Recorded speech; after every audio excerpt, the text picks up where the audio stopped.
Voilà, bonjour à tous. Donc, bienvenue pour cette deuxième journée. Je rappelle, pour qui n'était pas là hier, je pense, de gens, on a inauguré la session 3 de ces journées d'études avec la dernière communication d'hier après-midi. Donc, je récapitule le thème de cette troisième session. Les communications portent avec différentes approches sur les limites. Alors, dans l'organisation de l'espace, les limites, et on verra que cela se décline de plusieurs manières, ligne, espace, c'est une des structures absolument déterminantes qui marque, qui structure, qui explique pour nous l'organisation d'un espace. On a commencé hier après-midi avec la communication de Pierre-Éric Poble, et donc ce matin, nous avons au programme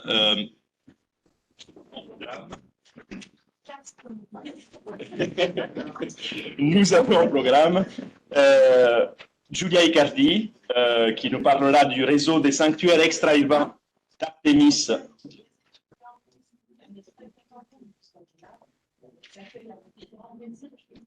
Voilà, on aimerait bien qu'il y ait un bois. Merci, voilà.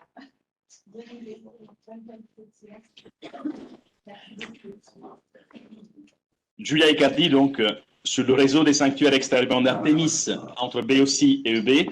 Louis Cajun, murailleur, qui nous présentera le concept d'autochtonie, une notion fondamentale pour la compréhension du parcellaire historique des paysages lithiques.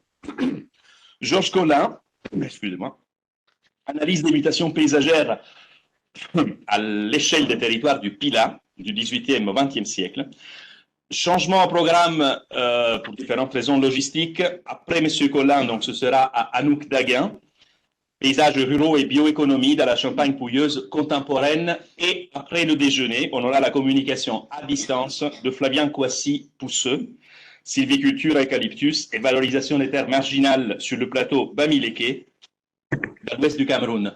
Et cette communication de M. Kouassi-Pousseux est la dernière de la session 3 en réalité. Donc on est obligé de faire ce chassé-croisé avec la session 4 pour des raisons simplement de logistique, de transport, de train, etc. Voilà, je rappelle aussi quelques détails techniques pour les intervenants également qui n'étaient pas là hier. Il y a des gens qui nous suivent à distance, donc c'est important de... donc, quand vous êtes assis, il n'y a pas de souci. Donc, le micro pour les gens à distance, il est là. Donc, il est juste devant vous. Et en revanche, et la webcam est ici. Et en revanche, quand il y a des questions ensuite, donc à la fin de chaque intervention, on laisse 10 minutes à peu près aux questions. 30 minutes d'intervention, 10 de questions. Ça peut être un peu moins ou légèrement plus, mais pas beaucoup plus. Et pour les questions, les intervenants sont invités, s'il vous plaît, à venir sur l'estrade pour parler devant ce micro. Sinon, les gens à distance n'entendront jamais les questions qui viennent de la salle et ne pourront pas suivre vraiment l'échange. Voilà. On peut commencer.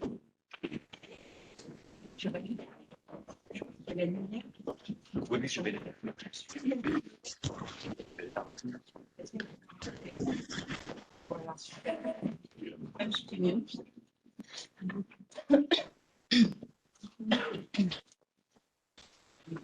Ça marche. Oui. Ah bon, j'espère que ma voix va arriver jusque là-bas parce que je suis un peu enrhumée. Donc, bonjour à toutes et à tous. D'abord, je voudrais remercier les organisateurs de cette journée et aussi m'excuser du fait de n'avoir pas été là hier parce que j'avais mes cours à donner. Donc, aujourd'hui, je vais vous parler des réseaux. Du réseau des sanctuaires d'Artémis sur les deux côtés du canal de l'EB, donc du sanctuaire très connu d'Aulis et du sanctuaire un peu moins connu d'Amarinthos, mais aussi de réseaux plus vastes qu'il y ait tous ces sanctuaires qui s'est trouvé sur les deux côtés, donc entre BEC, Attique et EB.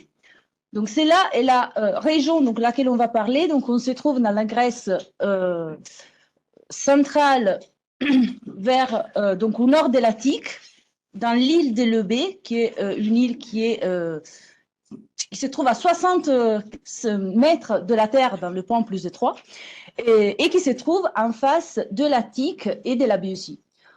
En ce qui concerne les limites chronologiques, j'ai étudié notamment la période de la guerre du Péloponnèse, donc qui va de 431 à 404 avant Jésus-Christ, et ensuite la période qui va jusqu'à la moitié à peu près du IVe siècle avant Jésus-Christ, et qui est la période de l'hégémonie de Thèbes sur toute la Grèce.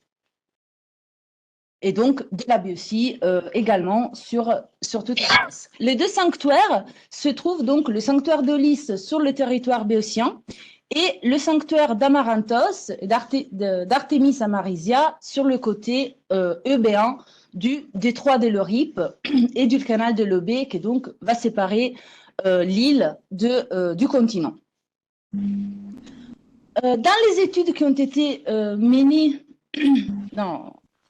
pour la période antique en général, en Grèce et à Rome surtout, ces études ont bien montré que les sanctuaires extra-urbains, parce que c'est bien des sanctuaires extra-urbains qu'on va parler, ont un rôle fondamental pour le contrôle du territoire. Effectivement, les sanctuaires extra-urbains se trouvent dans des lieux stratégiques, notamment dans des lieux de frontières, donc là où le territoire d'une cité se termine et donc où le territoire de l'autre cité va commencer.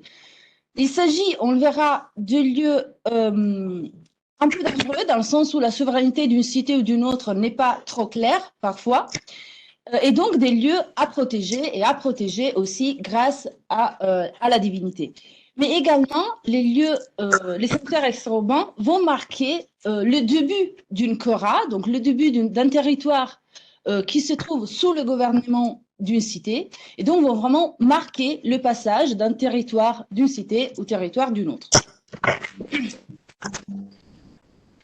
Outre cela, ce qui est intéressant, c'est de mettre les sanctuaires en relation, évidemment, au contexte géographique dans lequel ils se trouvent, et notamment, dans ces cas, au contexte naval. En fait, les savants ont surtout étudié tous les rites liés à la navigation, parce que la navigation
Qu'est-ce que c'est que ça?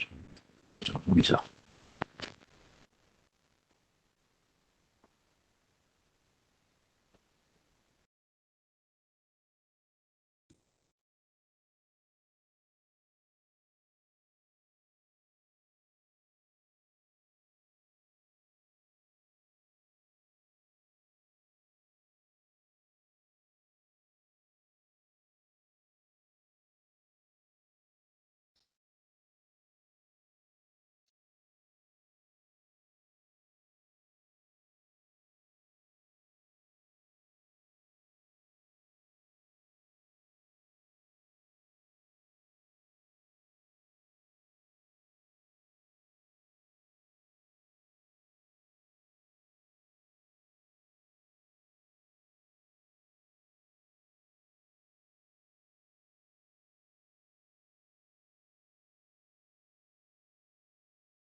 Mais, il marquait donc vraiment la frontière entre Érythrée et Charistos, qui était l'île qui se trouvait plus au sud. Dans ce cas, le contexte naval est moins évident, dans le sens où à Marinthos, il n'y a pas un vrai port bâti. Or, on sait qu'à Aulis, il y avait un vrai port qui avait été bâti par l'homme, mais on ne l'a pas retrouvé. En fait, les deux baies ont été énormément endommagées ensuite. À Marinthos, il n'y avait pas un vrai port, mais à Marinthos, c'est quand même un lieu important pour les navires parce qu'il s'agissait du premier endroit où les navires pouvaient vraiment mouiller à nœud sûr. Du moment où avant la côte était rocheuse et donc il n'y avait aucune possibilité de mettre les navires au sec. Et ces deux sites se trouvaient tous les deux au sud du canal, donc du détroit de l'Euripe, qui se trouvait jusqu'en face d'Aulis. Et donc, c'était les deux derniers sites, d'un côté et de l'autre, où on pouvait vraiment s'arrêter avant de passer le canal, qui est le détroit, qui était un endroit très, très dangereux pour la navigation, du moment où, selon les sources anciennes, le courant changeait 13 fois par jour et les courants sont utilisés, les courants de l'Euripe sont utilisés notamment par des auteurs de tragédies pour souligner les bouleversements de leurs personnages, parce que ça devait être un endroit assez compliqué pour la navigation. Donc ça, c'est le site d'Amarinthos. C'est un site qu'on a découvert assez récemment, parce que la découverte finale a eu lieu en 2017, au début des fouilles, donc au début de la saison 2017 des fouilles de l'école suisse, ils avaient un bloc de pierre qu'ils avaient décidé de garder et de ne pas fouiller l'année précédente. Le premier jour des fouilles de 2017, ils décident de regarder la pierre. C'était une inscription dédiée à Artémis Amarisia. Donc, ils ont bien trouvé le temple. Donc, ils ont eu vraiment la preuve que le temple avait été trouvé. Ce sont les fouilles dirigées par Dionik Neufleur. On se trouve dans un réseau, donc déjà des deux sanctuaires, Aulis et Amarinthos, mais le réseau en réalité est beaucoup plus vaste. En fait, nous avons un autre sanctuaire d'Artémis au cap Artémision, donc tout au nord de l'île de Lobé. C'était un tout petit sanctuaire, effectivement, les sources anciennes disent que c'était pas vraiment spectaculaire. Les fouilles archéologiques ont trouvé un tout petit temple et pas beaucoup plus, mais il s'agit quand même d'un lieu très célèbre parce que c'est là que les Grecs ont remporté une grande victoire contre la flotte perse lors de la Seconde Guerre médique. Au nord, à Pagasaï, en Thessalie, il y a un autre sanctuaire de la déesse. Et également au sud, donc en Attique, il y a le sanctuaire des Muniki, qui est important pour notre étude parce que c'est un sanctuaire qui se trouvait donc à Athènes, au Pirée, et surtout dans le port de Muniki, qui était l'un des deux ports militaires d'Athènes.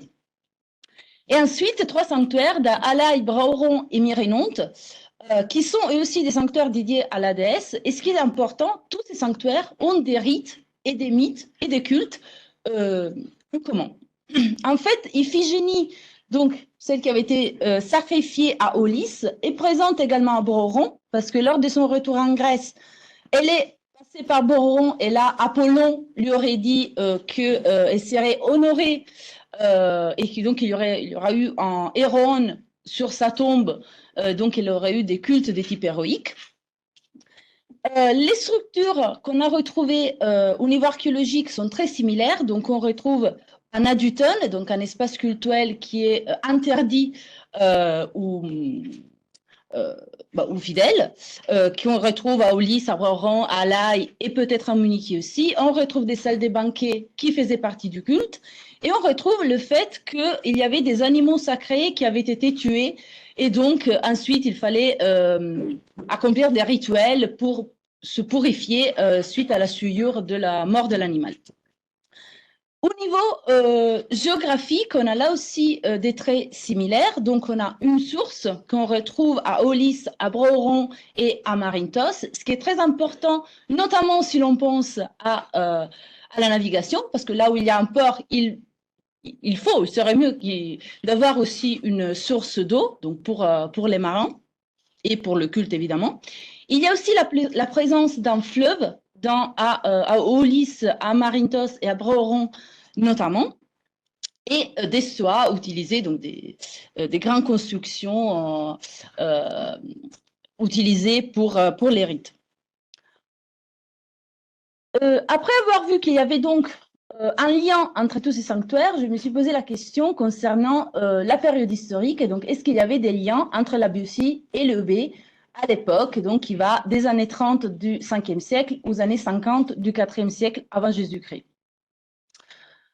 Pardon, ça c'est un exemple des statues qu'on a trouvées à Brouweron, mais qui sont communes dans d'autres sanctuaires, notamment à Marinthos, donc avec Artémis qui est Chorotrophos, c'est-à-dire qu'elle nourrit les enfants et les aide dans l'apprentissage lors des premières années. Et ensuite, donc, la statue d'une fillette, qui sont des statues très communes dédiées notamment à Brouweron et à Marizia. En ce qui concerne l'histoire donc des deux régions, initialement, donc au début de la guerre du Péloponnèse en 431, les deux régions sont en guerre. En fait, la Béotie, vous la voyez, c'est en vert, faisait partie d'une alliance avec Sparte et d'autres cités qui entrait en guerre contre Athènes, qui est en bleu, et avec ses alliés.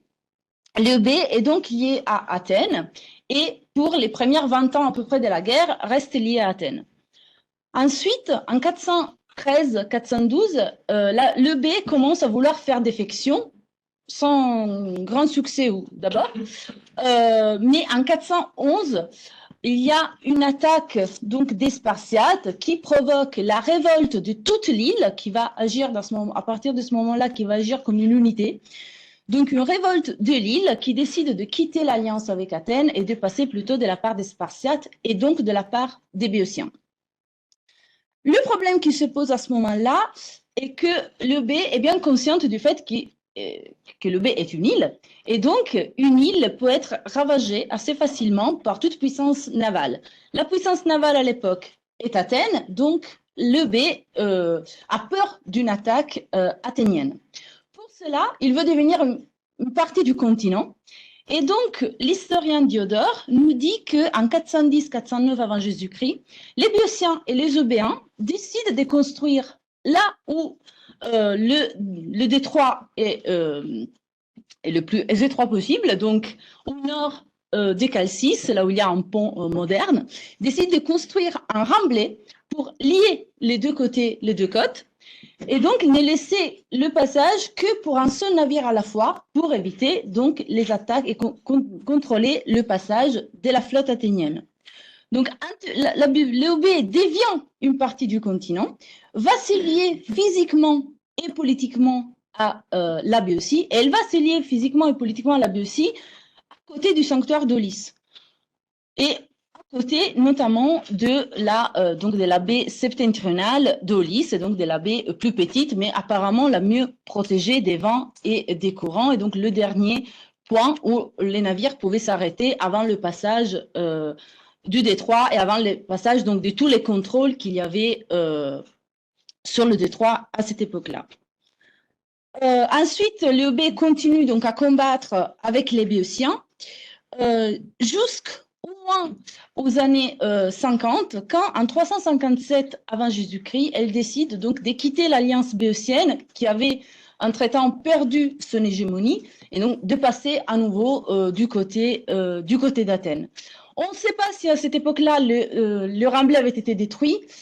En tout cas, des restes de construction étaient encore visibles au IVe siècle après Jésus-Christ. Donc probablement il était utilisé, mais peut-être contrôlé plus par les Eubéens et par les Athéniens que par les Béotiens, qui de toute façon n'avaient plus une flotte à cette époque-là. À cause de ces événements, certains savants ont aussi proposé une hypothèse selon laquelle il y aurait eu en Eubée une confédération exactement comme ça s'est passé en Béotie. En fait, la Béotie était une confédération guidée par Thèbes. Et donc, selon des émissions monétaires de cette époque-là, sur lesquelles il y a 3 lettres qui sont écrites, qui sont EUB, donc EB, on pense que certains savants, notamment Olivier Picard et Peter Wallace, pensent qu'il pouvait y avoir une confédération aussi en EB faite donc pour se rapprocher encore plus de la Béotie. Mais Denis Knopfler, qui a étudié plutôt les inscriptions, pense qu'il y avait évidemment des influences très fortes de la Béotie, mais pas au point de créer à cette époque encore une confédération en EB. Après cette étude, je me suis donc posé la question, pourquoi Artémis?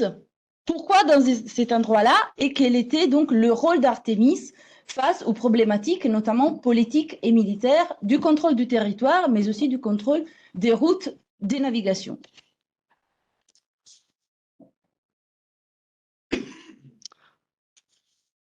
Pardon. Alors, comme première chose, quel est le rôle d'Artémis? Il y a eu un grand nombre d'études sur Artémis et plusieurs hypothèses ont été faites sur son rôle. D'abord, Margaret Jost avait proposé donc d'étudier notamment les frontières. Donc, Artémis est la déesse de la chasse, des montagnes. Donc, elle va protéger des espaces liminaux qui font partie de la cité, mais dans lesquels le pouvoir de l'homme est beaucoup moins important qu'ailleurs. On a ensuite souligné donc l'aspect rural, mais dans le sens de l'importance d'Artémis pour le passage d'un état plus rural et naturel à un état de cité et donc de citoyen, ce qui serait aussi en lien avec les rites des passages que les jeunes filles, notamment, mais aussi les jeunes garçons, faisaient sous la protection d'Artémis, donc pour les passages à l'âge adulte. Ce qui est très important, c'est une hypothèse de François de Polignac, donc qui souligne l'importance des relations entre le centre et la périphérie. Donc ces relations seront protégées par la déesse qui va bien délimiter les territoires de la cité. Ce qui est également important, c'est une hypothèse d'Albert Schachter, donc qui a étudié surtout les zones de frontières, mais notamment une frontière spécifique, et la frontière qui nous intéresse ici, la frontière entre la terre et la mer. Apparemment, Artémis est liée à l'élément marin, mais pas seulement. En fait, Artémis est la déesse des sources, des fleuves, des marécages et de la mer. Dans les hymnes dédiés à la déesse, on retrouve cet aspect un peu moins chez Homère, donc les hymnes qui sont attribués à Homère.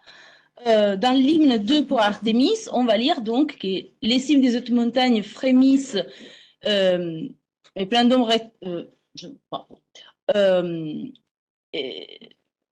me souviens absolument plus du passage, mais bon. Oui. Voilà, merci. Et la forêt pleine d'ombre étendue des cris affreux des bêtes des bois.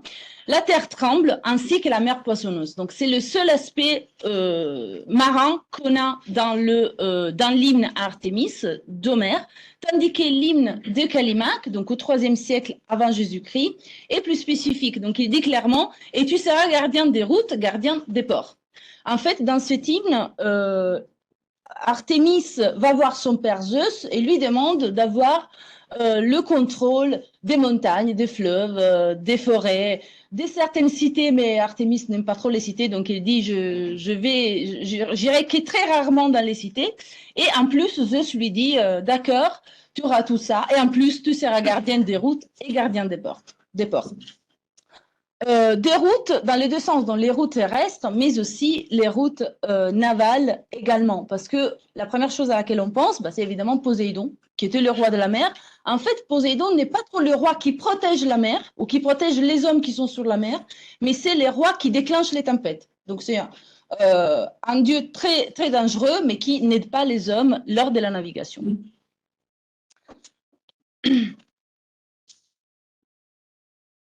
Là, c'est juste pour revoir donc les endroits. En plus, le sanctuaire de Lys, aujourd'hui, n'est plus visible de la mer, et donc la mer n'est pas visible du sanctuaire de Lys, mais ça l'était à l'époque ancienne. En fait, c'est une reconstitution qu'on a fait. Comme je vous disais, il y a un fleuve à côté du sanctuaire, ce qui veut dire que une partie, que la ligne des côtes a changé au cours des siècles. Donc, on voit à l'époque classique que le temple était bien plus proche de la mer que maintenant. Donc, le temple était visible de la mer et en plus, le temple était visible du port, ce qui est important. Et le temple qui avait donc une source d'eau aussi utilisable et sûrement utilisée par les marins. En ce qui concerne Amaranthos, donc je vous ai dit, il n'y avait pas un vrai port, mais il y avait quand même une petite plage, même si là aussi il y a un fleuve, donc la morphologie du territoire a certainement changé à partir de l'Antiquité. Mais à côté d'Amaranthos, il y a une petite... voilà, ici, il y a une petite colline où il y a une église actuellement, donc qui pouvait être utilisée aussi pour... comme c'est un point plus élevé pour les liens visuels avec d'autres sites. Et c'est sur cela que je voudrais donc porter l'attention maintenant, parce qu'en fait, le réseau des sites était très important à l'époque. Moi, cette étude-là, je l'ai commencée lors de ma thèse. C'était une thèse sur la marine militaire de Sparte des Thèbes, et je me suis intéressée notamment à l'emplacement des sites sur la mer et aux liens qu'ils pouvaient avoir, aux liens notamment visuels qu'ils pouvaient avoir avec d'autres sites et avec les routes de la navigation les plus utilisées. J'ai donc utilisé une formule qui est utilisée notamment par l'école navale française. C'est la formule utilisée par l'école navale française pour la visibilité à l'horizon quand on se trouve sur la mer, pour voir juste à quel point on pouvait donc voir à partir d'un point donné. Ici, les territoires ne sont pas trop grands, donc on peut clairement voir d'un site, on peut voir les autres. En particulier, Chalcis et le sanctuaire d'Aulis et l'acropole d'Aulis qui s'est trouvée sur la colline étaient directement visibles et donc ils pouvaient exercer un fort contrôle sur le détroit. Donc là où tous les navires devaient forcément passer où était très facile de leur empêcher le passage. Ça a été le cas, par exemple, de la flotte athénienne qui, en 377, a essayé de forcer le blocus des Eubéens et des Béotiens et ils n'ont pas pu passer. Et à l'époque, Athènes avait encore la flotte la plus importante, la plus forte, la plus imposante du monde grec. Et donc, même les Athéniens ont dû faire le tour en passant par l'est de l'Eubée pour aller vers le nord, vers la Macédoine. Ensuite, il y avait donc plus au sud, Amarinthos, qui, comme je vous ai dit, était lié à Érétrie. Érétrie, dont l'acropole est clairement visible d'Amarinthos et dont là aussi on pouvait utiliser des signaux, notamment des signaux lumineux et notamment la nuit, pour envoyer des messages. Ce qui était prouvé, était très utilisé à l'époque ancienne et permettait notamment d'envoyer des messages de la Grèce à l'Asie mineure assez rapidement, en passant par les îles. La position d'Amarinthos et d'Érythrée sont notamment importantes parce que, vous voyez, au sud, nous avons l'Attique. Or, Oropos, c'est un site qui se trouve vraiment sur la frontière entre l'Attique et la Béotie. Et du moment où c'est un site de frontière, il est constamment occupé, soit par les Athéniens, soit par les Béotiens. Et parfois même par les Érythréens qui arrivent par mer et essayent d'occuper un site sur le territoire, sur le continent. Oropos, à cette époque-là, passe d'un côté et de l'autre, mais dans la plupart du temps est sous le contrôle des Béotiens. Et donc, c'était vraiment le lieu le plus avancé vers les Athéniens. Et Oropos peut être très facilement contrôlé d'Érythrée, mais aussi d'Amarinthos.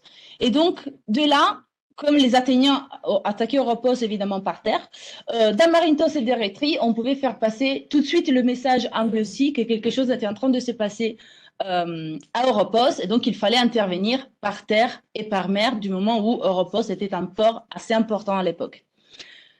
Plus au sud, donc en territoire athénien, il y a la forteresse des Rhamnontes, qui était une forteresse construite vers la fin du 5e siècle avant Jésus-Christ, qui était un site là aussi assez avancé vers la Béotie et où passait la route la plus importante qui liait Athènes à la Béotie, et était une forteresse gardée constamment par une partie de l'armée athénienne.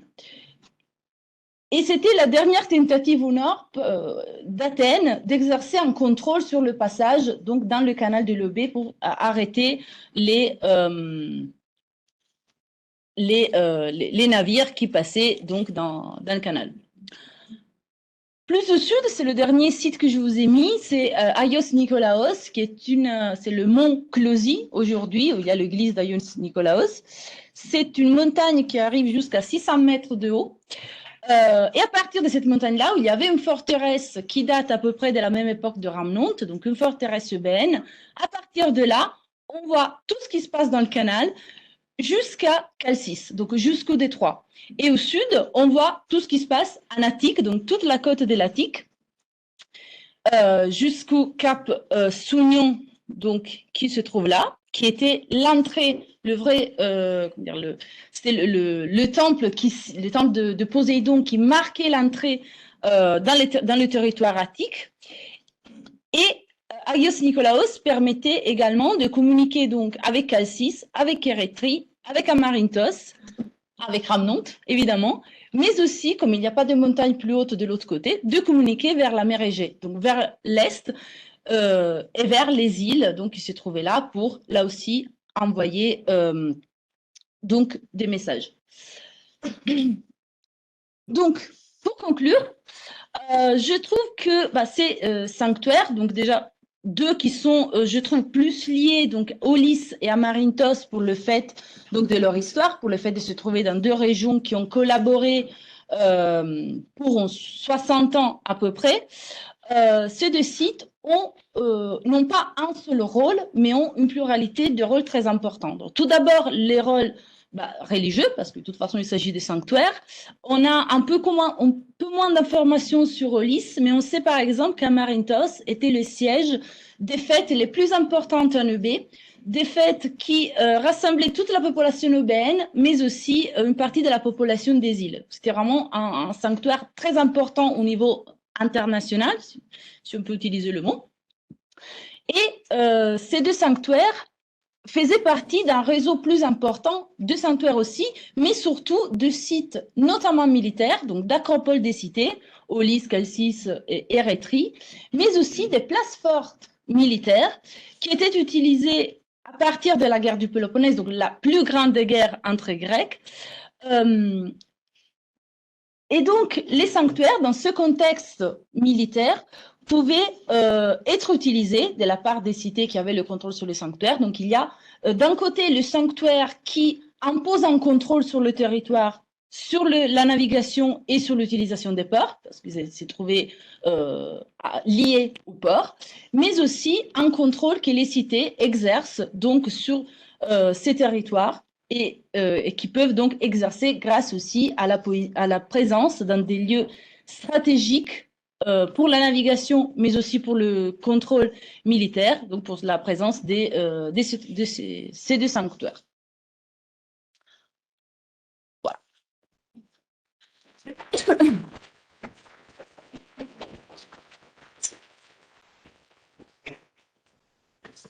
Des questions?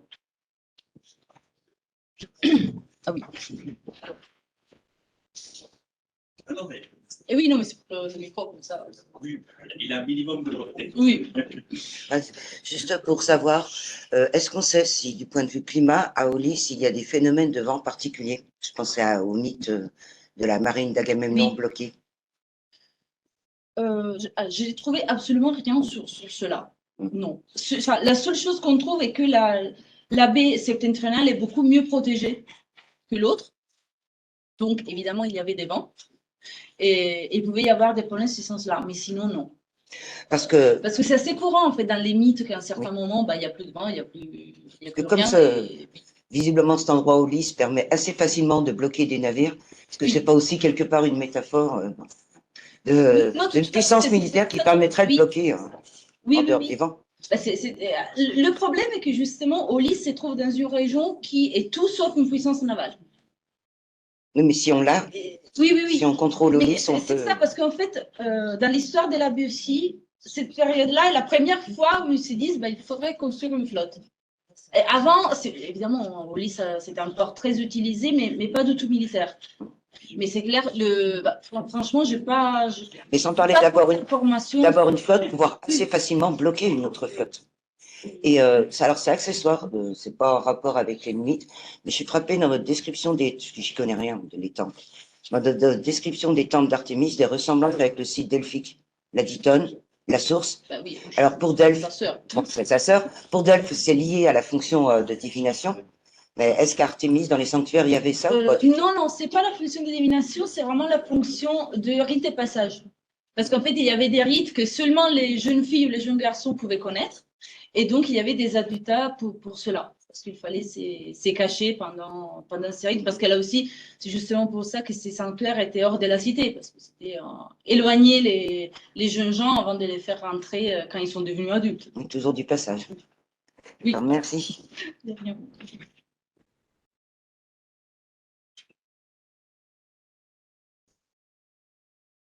Oui. Chez vous.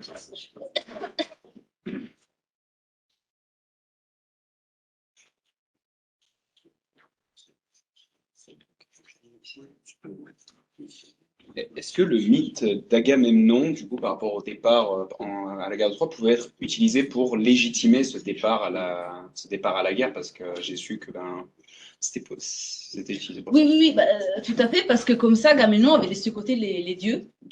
Okay. Évidemment. D'ailleurs, ce n'est pas le seul cas. En fait, à un certain moment, il y a un roi spartiate au début du IVe siècle qui décide de partir pour faire la guerre aux Perses et il décide de partir du port d'Aulis, justement pour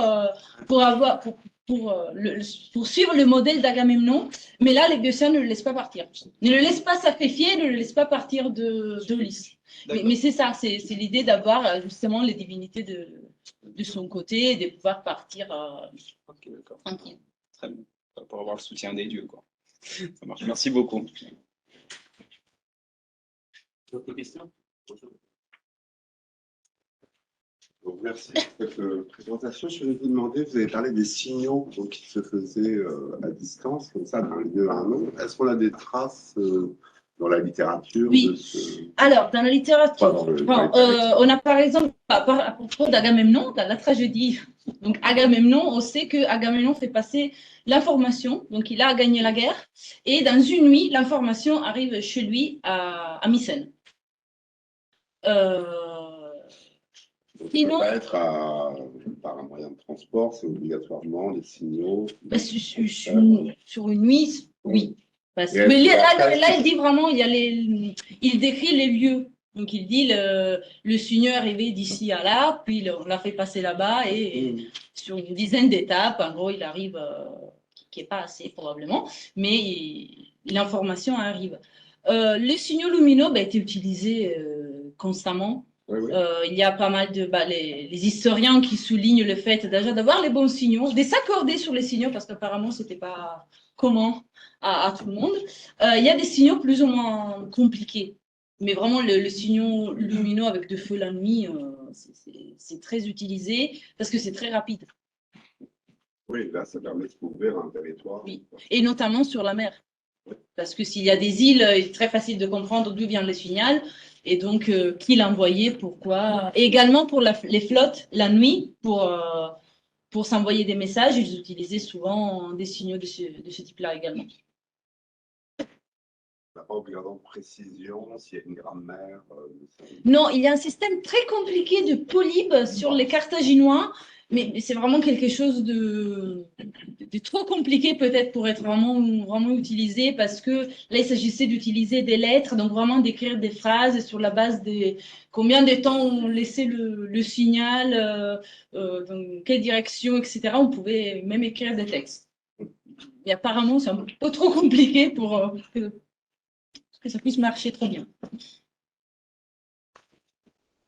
Voilà. Merci. On va passer. Merci à vous.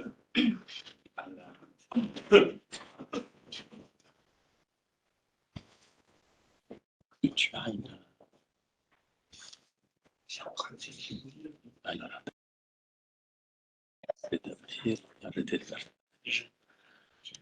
alors, hop. Instant de patience. On est où là?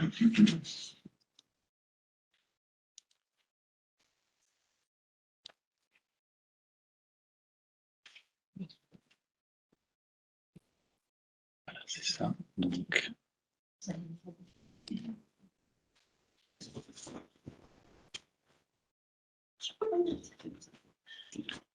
Ça, c'est pour Julien.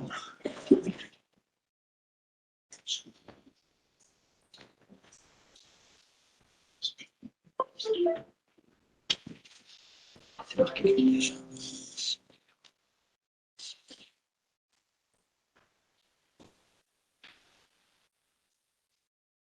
Voilà, je te laisse faire. Il vaut mieux que je prenne le PDF ou le PowerPoint. Ça marche là, les deux. Parce qu'il faut le faire. Oui,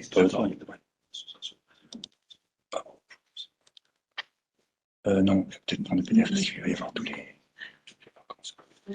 C'est pas grave qu'il y ait ça. Non, non, regarde juste. Oui, c'est bien.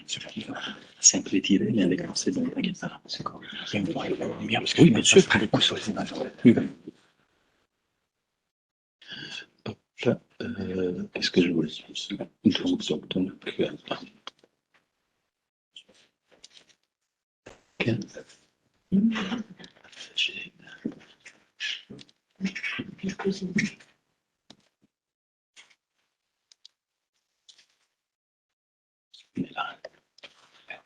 Ouais.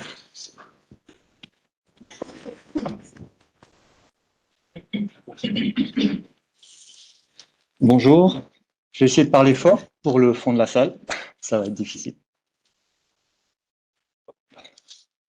Donc nous allons aborder le concept d'autochtonie, notion fondamentale pour la compréhension de parcellaire historique des paysages lithiques. Déjà, notre angle de recherche, c'est une réflexion qui est issue d'un travail de description matérielle et technique des aménagements paysagers historiques en pierre sèche. Pierre sèche, je précise, c'est-à-dire avec des granulats, qu'ils soient du sol ou des pierres, non ouvragés et manutransportables, mais rien d'autre. C'est une réflexion qu'on a développée lors des chantiers de restauration, mais aussi lors de nos activités de formation, donc en tant que praticien. Notre activité est localisée géographiquement dans les terroirs rocheux du sud-est de la France. Elle n'est pas attachée à une époque particulière, car nous ne pouvons choisir nos chantiers, selon ces critères. Mais les ouvrages sont de fait plutôt de l'époque moderne et sont quasiment tout le temps datés d'avant la mécanisation. Notre intervention d'aujourd'hui puise ses sources de nos observations.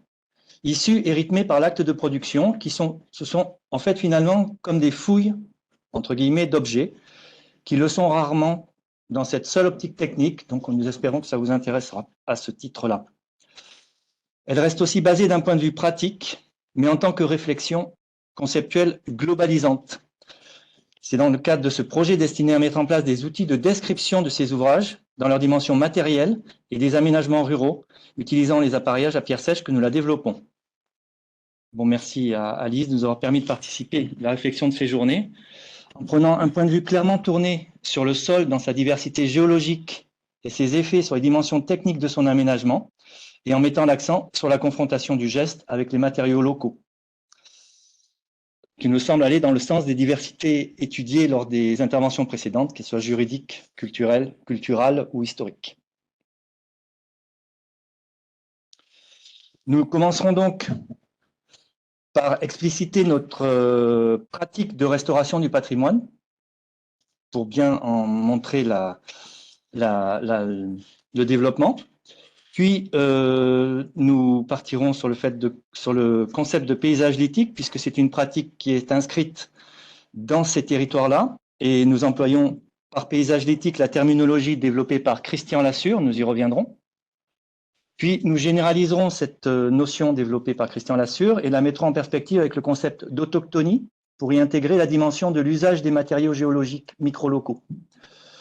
Et nous finirons par l'analyse de quelques exemples d'aménagement autour de deux gestes d'approvisionnement autochtone, l'épierrement et le dérochement, et en espérant illustrer cette réflexion et l'inscrire dans le parcellaire et son évolution historique.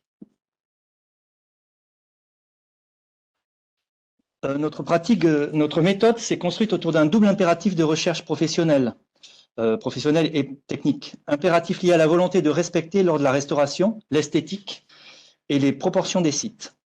Nous avons d'une part développé des procédures d'analyse structurelle des aménagements et par contre-coup des outils pour en rendre compte. Cette compréhension des structures et des dimensionnements des aménagements a eu des conséquences sur notre fonctionnement économique proprement artisan. Ainsi, nous intervenons principalement en autonomie et sans approvisionnement sur le site, en nous appuyant sur un réemploi raisonné des matériaux originels et dans le contexte manuel des aménageurs initiaux. Assez rapidement, cette pratique d'analyse est devenue centrale dans le déploiement de nos activités, dont vous pouvez voir quelques photos là, qui sont proprement maçonnes et paysagères. Elle a par contre-coup entraîné une réflexion sur l'origine et l'approvisionnement des matériaux et son interaction sur les aménagements proprement dits.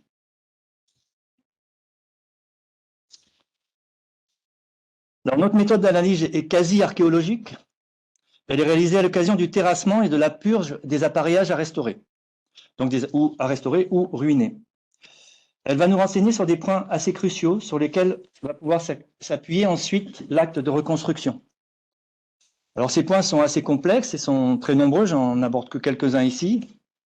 Donc, ça peut être elles vont déjà nous renseigner sur les fonds de forme initiaux, l'arrêt du terrassement pour installer l'ouvrage, la hiérarchisation des ressources lithiques et géologiques par forme, granulométrie ou matière pour faire l'ouvrage ensuite, l'inscription et l'interaction des ouvrages sur le site et dans la pente, par exemple, sur des éléments techniques propres à l'ouvrage lui-même, le dimensionnement interne, les proportions des différentes composantes des ouvrages, mais également sur des choses beaucoup plus sensibles comme la logique et la logistique des gestes, et la manière de poser les pierres dans le cadre de la gravité.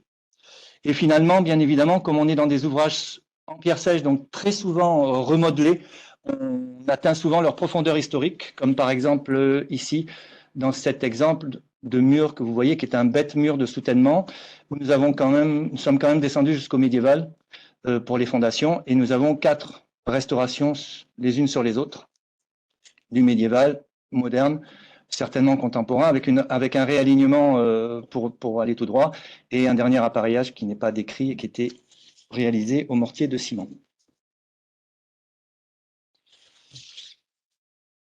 Cette documentation des ouvrages, c'est relevé, constitue un ensemble de documents pour chaque travail constitué, avec des plans, des coupes, des photos qui témoignent et documentent l'aménagement, selon ça ou ses logiques d'aménagement initiaux.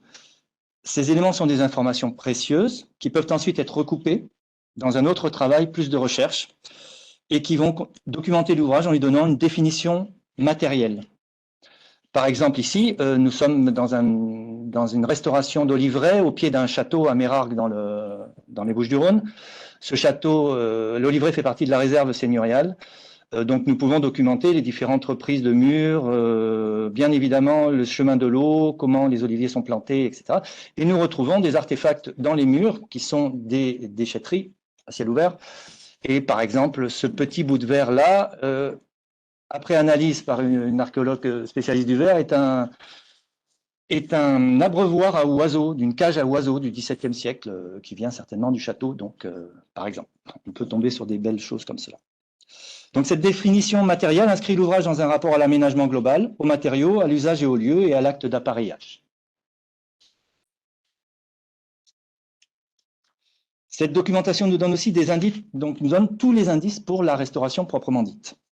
Ceci selon 3 axes. Le premier axe, assez important pour nous, bien sûr, c'est le geste d'appareillage, sur lequel je ne vais pas trop m'approfondir ici, qui est lié à la forme des pierres et qui assure le résultat esthétique du travail.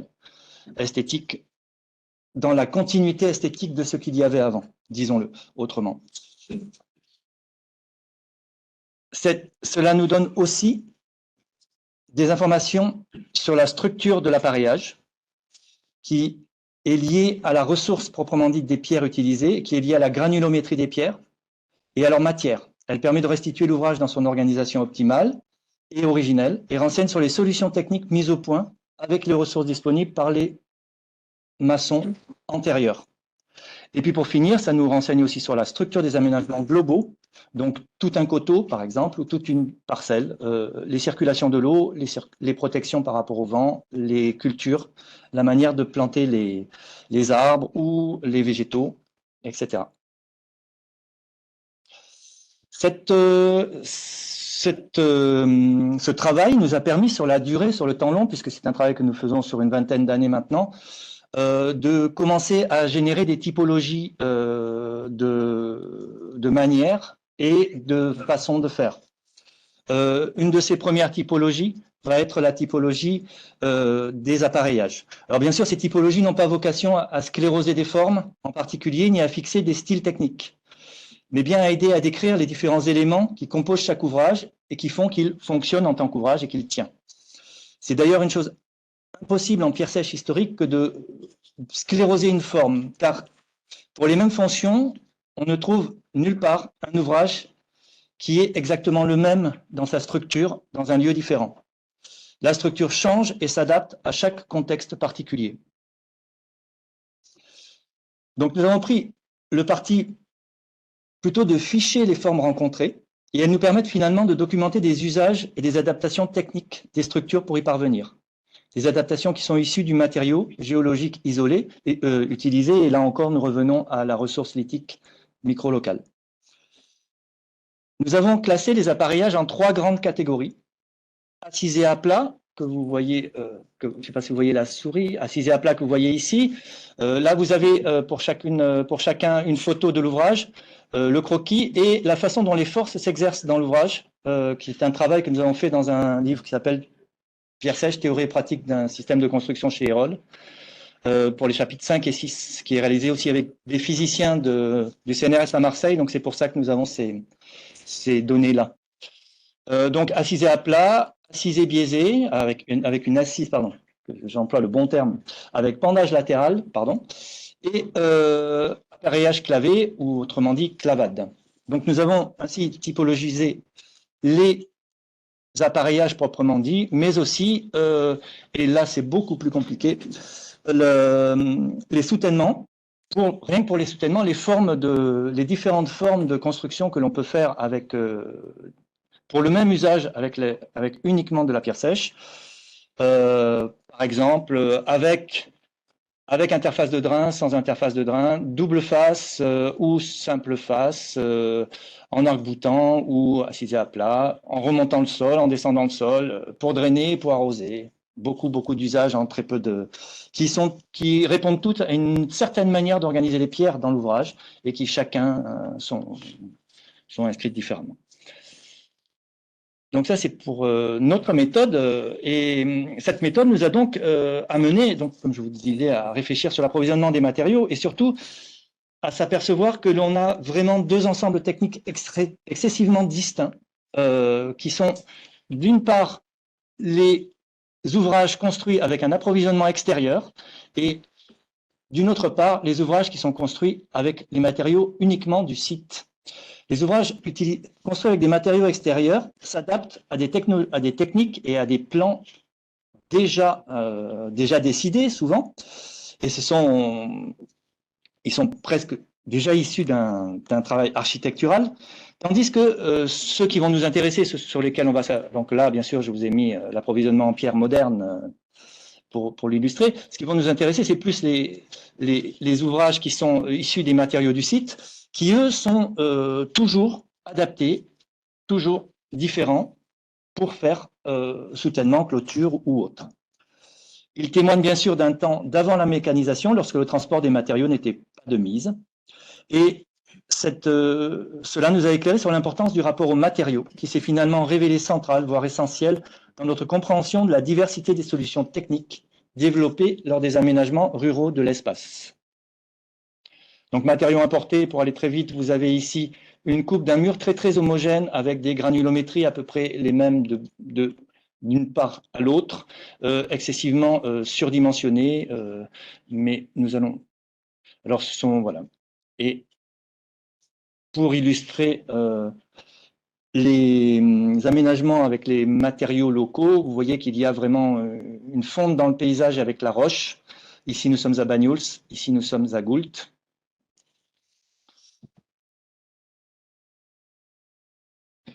Donc, la microlocalité des approvisionnements, il reste une constante et une donnée à prendre en compte à tous les niveaux lors des travaux d'analyse des structures bâties et infrastructurelles dans le cadre de nos travaux.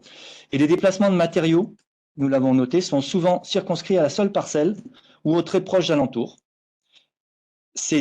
Le déplacement des matériaux participe donc de la construction et de la genèse du parcellaire.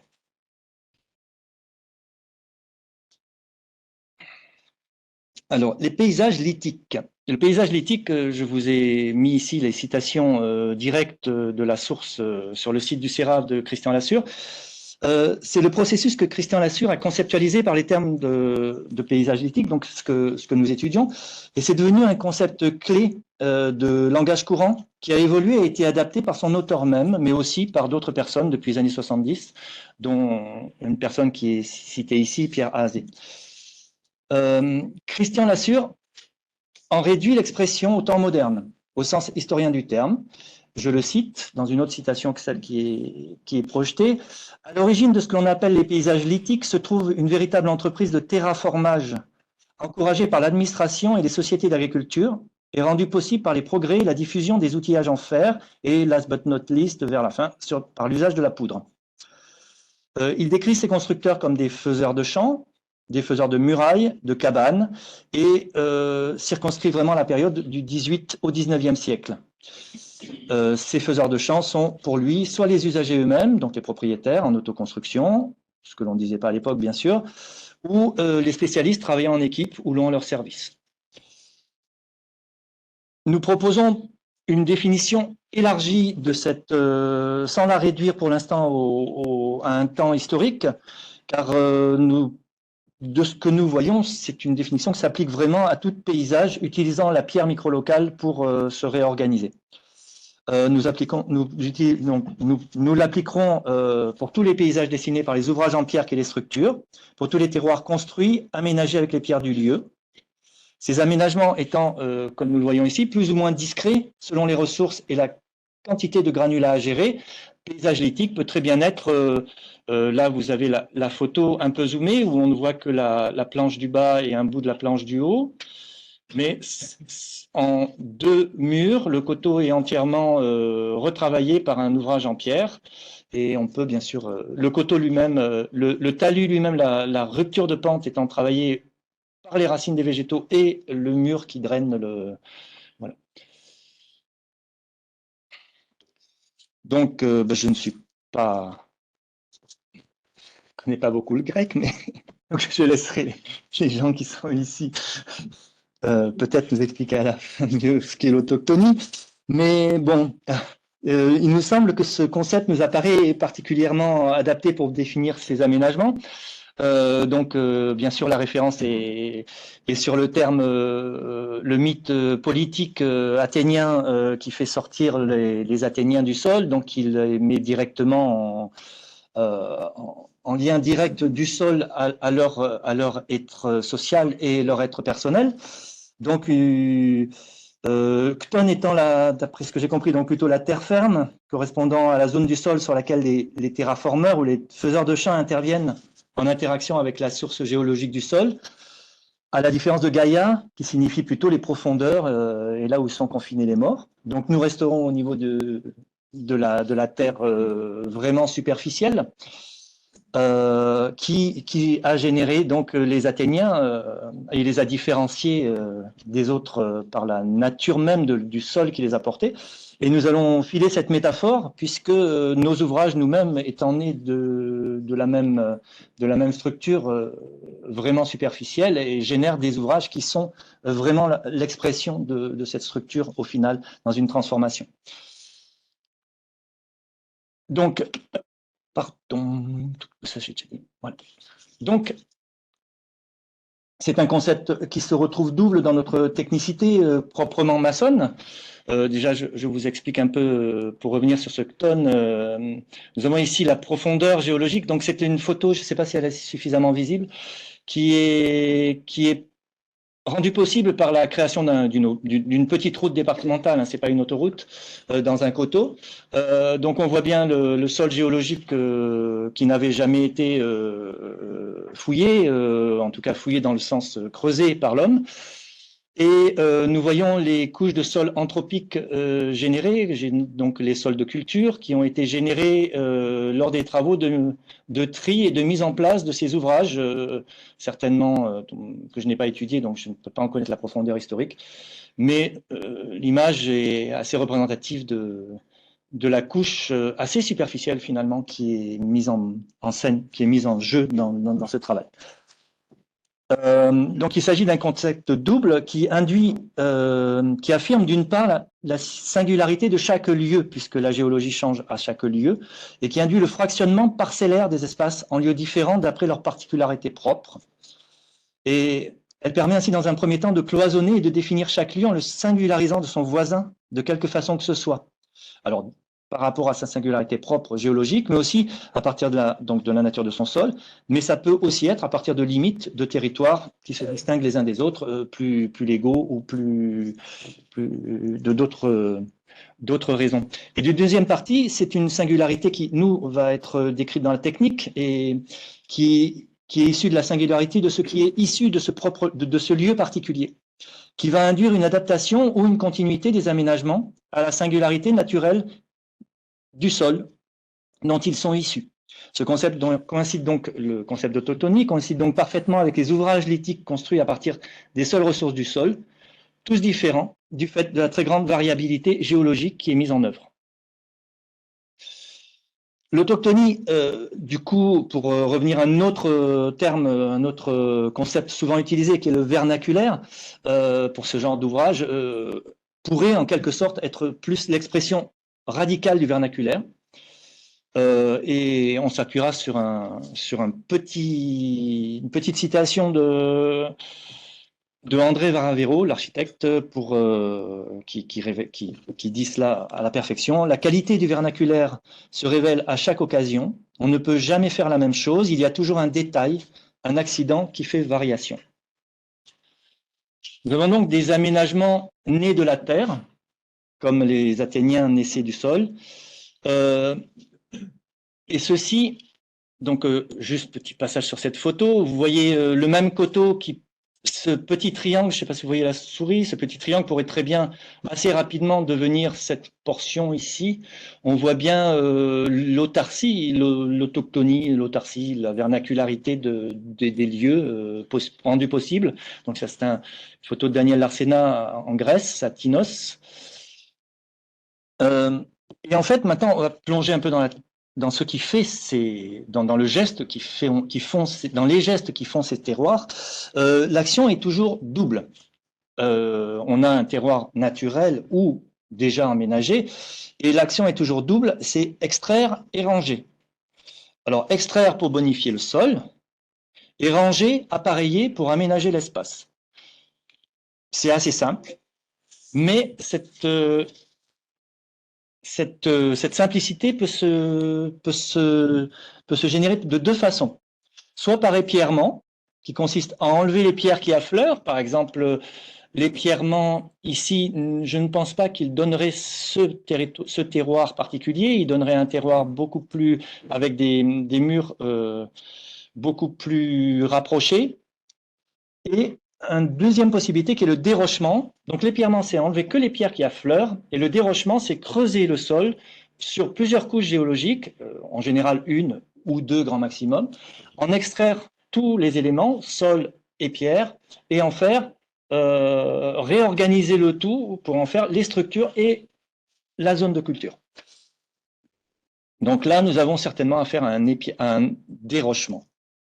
Donc toutes ces options laissent des traces lisibles à petite échelle dans les ouvrages ou à grande échelle dans les paysages. Nos analyses d'ouvrages, dont nous avons parlé au début, et c'est pour ça que nous avons donné notre méthode, viennent croiser tous ces éléments et permettent ensuite de pouvoir rebondir, certaines fois, sur des recherches historiques. Donc, épierrer, il y a l'action de nettoyer, l'action de ranger.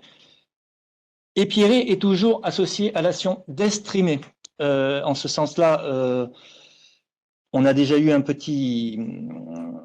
Bon, je continue. Estrimer, estrima, dans le dictionnaire de Mistral, c'est l'action de porter les pierres extraites de la zone nettoyée aux confins ou extrêmes de la parcelle. Les confins se déclinent alors en véritables clapiers ou pierriers. Le rangement devient l'ouvrage. Donc, il y a une seule action de rangement et de mise en place de l'ouvrage en même temps. C'est le plus simple à faire.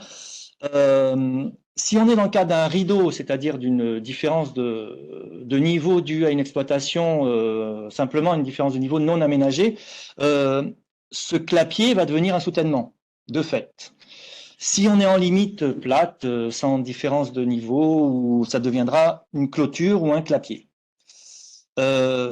Ces limites, bien évidemment, peuvent être assez variables. Ça peut être des propriétés, ça peut être des limites physiques, ça peut être le coteau, le haut d'un plateau, ça peut être des limites géographiques, ça peut être des limites administratives, des limites d'usage.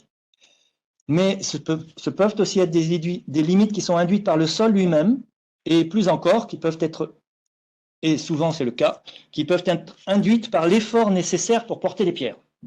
Bien évidemment, certains parcellaires seront plus marqués par l'effort pour porter les pierres de ce centre, nettoyées, vers cet extrême qui est la limite de la parcelle que l'on est en train de construire. Donc voilà, nous sommes là en résonance avec les moments de l'intervention de Éric Poble hier, et ces termes longs où l'on rangeait les pierres à l'extrémité du terroir peut-être. Voilà, c'est une des hypothèses qu'on pourrait apporter à ce qui était posé hier dans cette notion d'estrimer. Je vais maintenant vous présenter des cas de figure plus différents sur l'estrimage. Nous avons travaillé il y a peu de temps sur un terroir de haute montagne à Bayas dans les Alpes de Haute-Provence, et nous avons là le terroir napoléonien. Il s'agit d'un terroir entièrement estrimé, entièrement épierré par des clapiers. C'est un coteau de montagne donc qui est très régulièrement recouvert de colluvions glaciaires et d'effondrements de cailloux de la montagne elle-même qui coulent.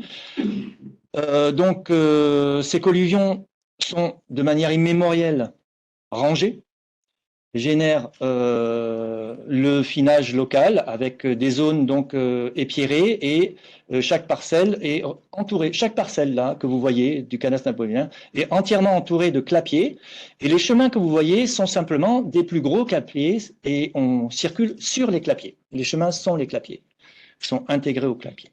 Donc on a des coupes, vous avez l'image ici du chemin, l'image de la coupe de son mur, les coupes des chemins, et vous avez ici sur cette image un élément assez intéressant historiquement qui nous montre la durée de temps de nettoyage des sols nécessaires, puisque cette zone un peu mise en rose là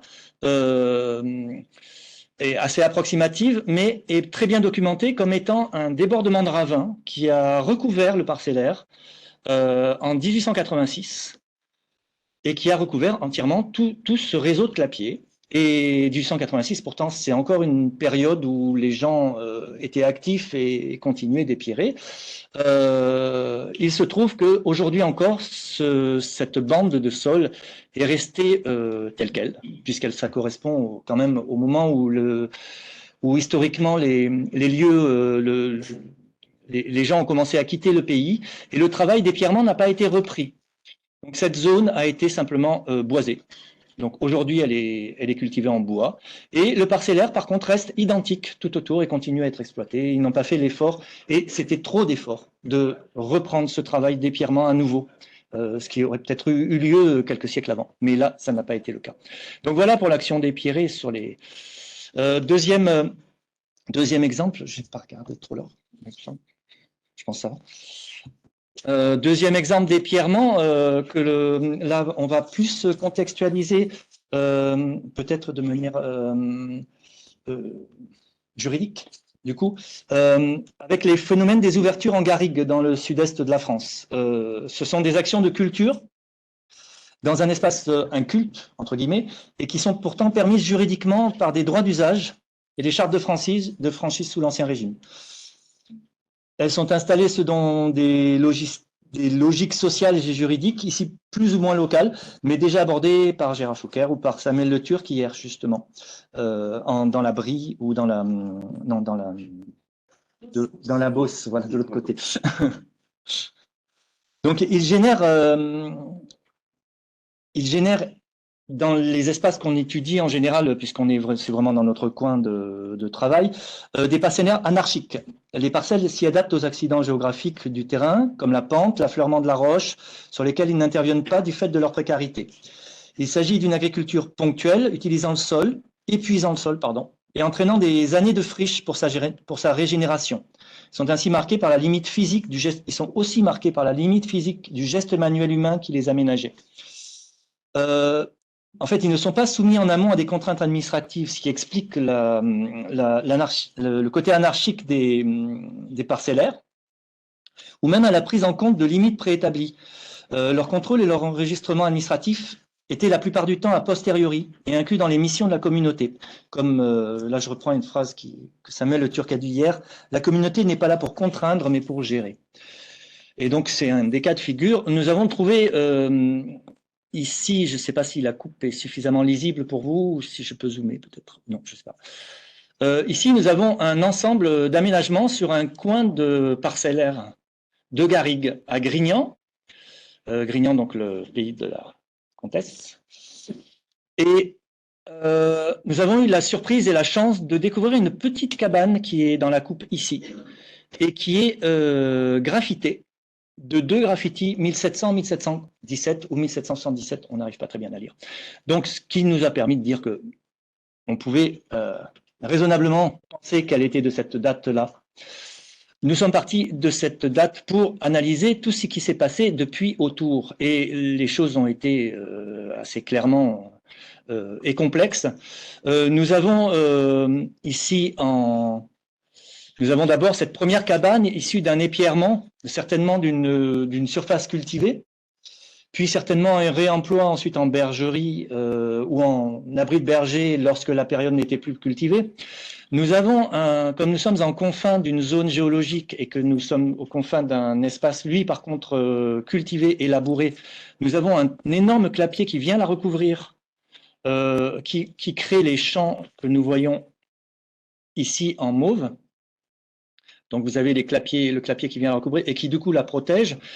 Et puis, à l'intérieur de la cabane, nous avons plein de traces d'autres petits épierrements comme celle de la cabane, donc qui montrent d'autres interventions d'ouverture successives et anarchiques. Et puis, certainement, lorsque la cabane est devenue propriété privée après la Révolution française, nous ne l'avons pas documenté malheureusement autrement, nous avons un vrai dérochement qui crée une deuxième structure de bergerie, une espèce de grand hangar, qui lui par contre est généré avec les pierres extraites de la couche en dessous, puisque nous sommes là sur une géologie glaciaire, avec des colluvions glaciaires qui ont construit la cabane et les clapiers, des ouvertures, et on tombe sur une géologie du Trias en dessous, qui servent à faire les éléments. Donc des rochers.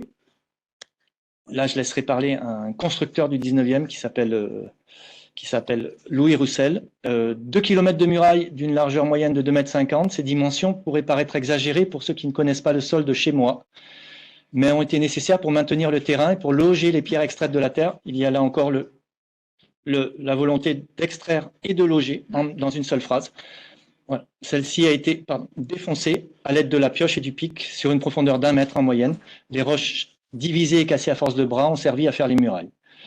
La terre bien enlevée de l'emplacement des murailles a servi à remplacer les vides creusés par les rochers enlevés.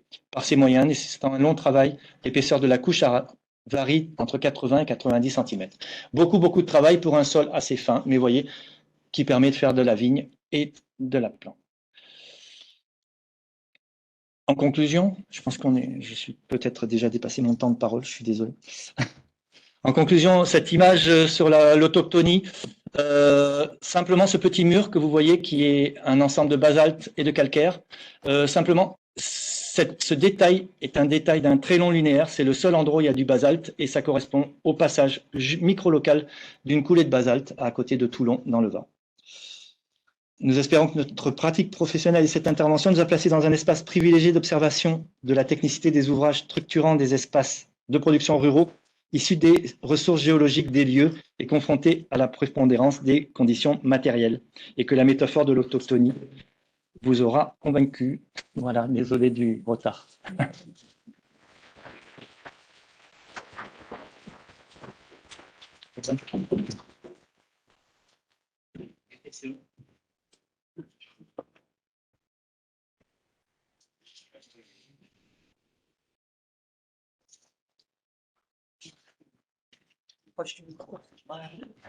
Merci beaucoup pour cette communication passionnante. J'avais une petite question de curiosité, à savoir comment le SRA, donc les services régionaux de l'archéologie, se positionne par rapport à vos travaux de terrain. Comme effectivement vous disiez, on a une méthodologie qu'on a développée pour travailler proprement, mais qui se rapproche d'un travail d'archéologue. Est-ce qu'il y a un intérêt, des collaborations? J'ai vu pour le mobilier, mais sur la phase terrain elle-même? Malheureusement, non. C'est pas faute parfois d'avoir essayé. Mais non. Notre méthode est vraiment on s'inspire énormément de l'archéologie, bien évidemment.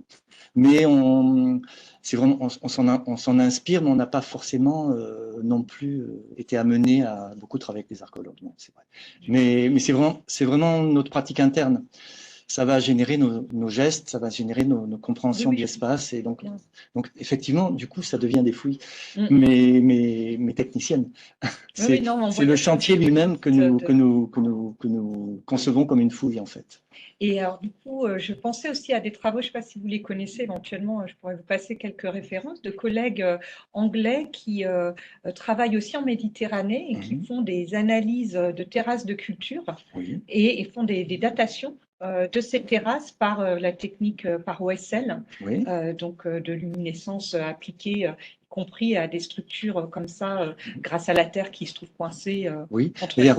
Ils ont des datations qui remontent assez hautes. Romana Arfouche a beaucoup travaillé sur, je ne sais pas si vous connaissez, a beaucoup travaillé sur la Grèce justement et remonté en Antiquité sur des structures antiques. Parce que là, vous disiez, c'est plutôt un corpus moderne. Oui, pour nous dans notre pratique. Voilà. Puis si on travaille en Grèce, peut-être qu'on aurait plus de chance. Mais...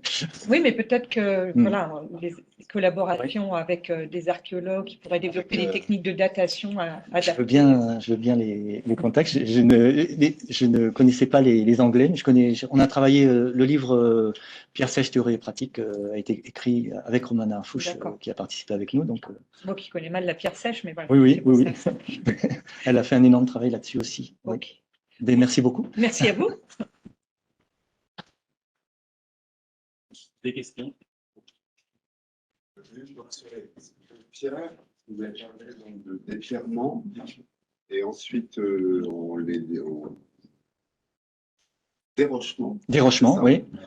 Et que les pierres donc sont pas travaillées ensuite. Non, très peu. Alors là, quand on regarde votre mur, je sais pas, alors c'est juste le hasard qui fait que Non. je sais pas. Ce n'est pas le hasard, c'est la gravité. Oui. C'est savoir gérer la façon dont la pierre va rester en équilibre dans l'ouvrage et donner un équilibre à l'ouvrage dans le cadre de la gravité. Rien qu'en utilisant la pierre. Il y a différentes façons. Et là, bien évidemment, il y a toujours une notion esthétique, qu'on le veuille ou non, dans le parement. Et donc là, les pierres sont reprises en face. Elles peuvent être reprises. Elles peuvent être reprises en face. Et plus on va dans le contemporanéité, plus on reprend toutes les faces. Voilà. D'accord.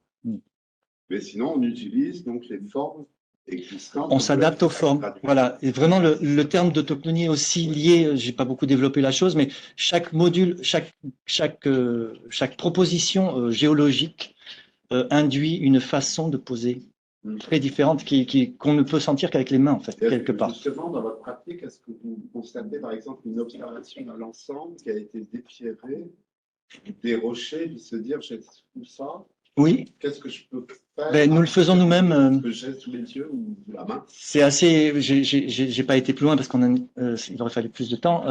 Quand on démonte un petit mur, on foisonne ce que l'on enlève. Donc il y a un très gros tas de terre, il y a un très gros tas de pierres, et on recompacte dans un espace très fin. Et c'est vraiment le rangement. Le terme de rangement n'est pas inutile. Même un clapier est rangé pour prendre moins de place. Je pense une pluralité de gestes aussi. Ah, oui, c'est plein de gestes, oui, c'est beaucoup de gestes. Oui. Ouais. Merci. D'autres questions? Voilà, bah, moi je voulais juste souligner, ce n'est pas une question, c'est un commentaire, c'est un compliment, à quel point il me semble que la démarche que nous avons pu voir aujourd'hui, elle est effectivement éminemment intéressante pour les archéologues. Elle est une démarche archéologique en partie. Disons, après, vous avez le souci de restaurer, enfin, vous avez un souci qui est aussi un souci tout à fait actuel, disons, de réutilisation de ces paysages, de ces structures. Mais c'est une démarche effectivement éminemment intéressante pour les archéologues. Et les démarches dont Magali Berthaud parlait sont encore rares.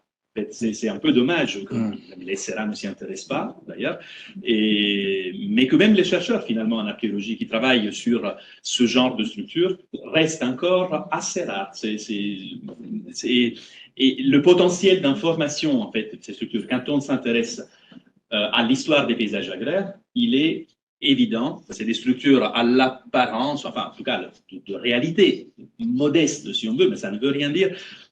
Quand Louis Cagin dit que c'est sorti de la terre, que c'est fait avec de la terre et de la pierre, bah, ça en fait, en fait, des gisements d'informations archéologiques